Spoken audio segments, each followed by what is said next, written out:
Les hommes. Le soleil existait, et les dieux s'étaient reposés.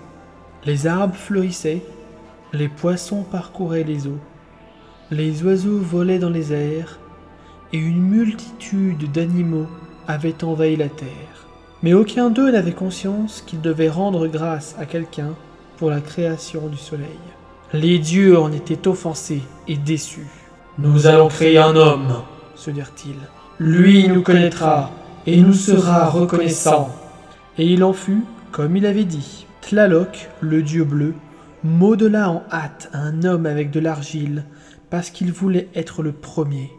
Mais ce n'est pas en vain que l'on dit « à travail bâclé, résultat manqué ». L'homme d'argile n'était même pas capable de se tenir debout, et à la première mare qu'il rencontra, l'eau le fit fondre. Il ne resta de lui qu'un petit tas de boue sale.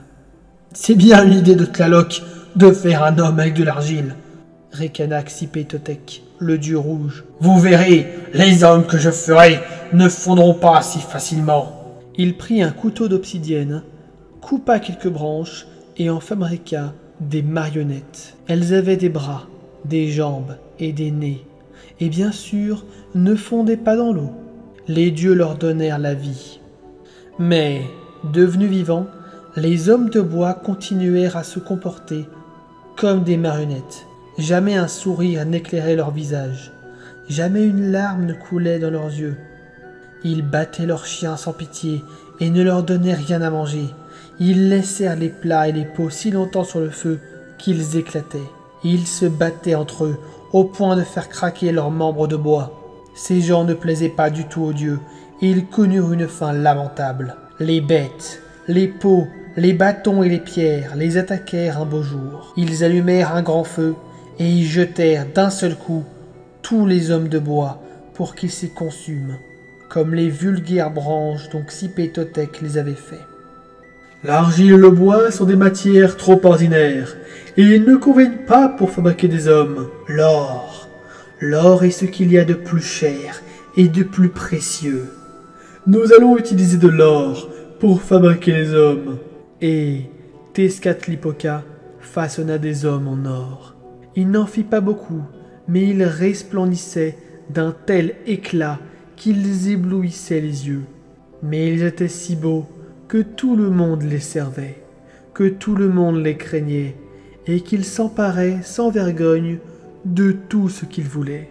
Tezcatlipoca était bien content de voir ces hommes d'or si respectés et si honorés. Mais Quetzalcoatl, le dieu blanc, déclara « Le monde n'a que faire de tes créatures dorées, et elles ne bougent jamais un doigt, et vivent du travail des autres. Des hommes véritables méritent la vie s'ils se l'assurent par eux-mêmes. Et moi, je veux créer des êtres de cette sorte. » Il pétrit une pâte de maïs jaune et de maïs blanc, et se fit une légère coupure pour y mêler un peu de son sang. Ensuite, il modela soigneusement le tronc, la tête et les membres. L'homme était achevé. Quetzalcoatl lui insuffla la vie, et l'aube se leva. C'est depuis cet instant que dans notre monde existent les Indiens, le peuple issu du sang de Quetzalcoatl. Ils chassaient, cultivaient leurs champs, et quand ils avaient besoin d'un conseil, ils s'adressaient à leur bienfaisant créateur. Il est vrai qu'il restait encore parmi eux quelques-unes des créatures faites en or, et qu'ils devaient les servir. Mais le peuple de Quetzalcoatl s'accroissait constamment, alors que les hommes d'or disparaissaient peu à peu.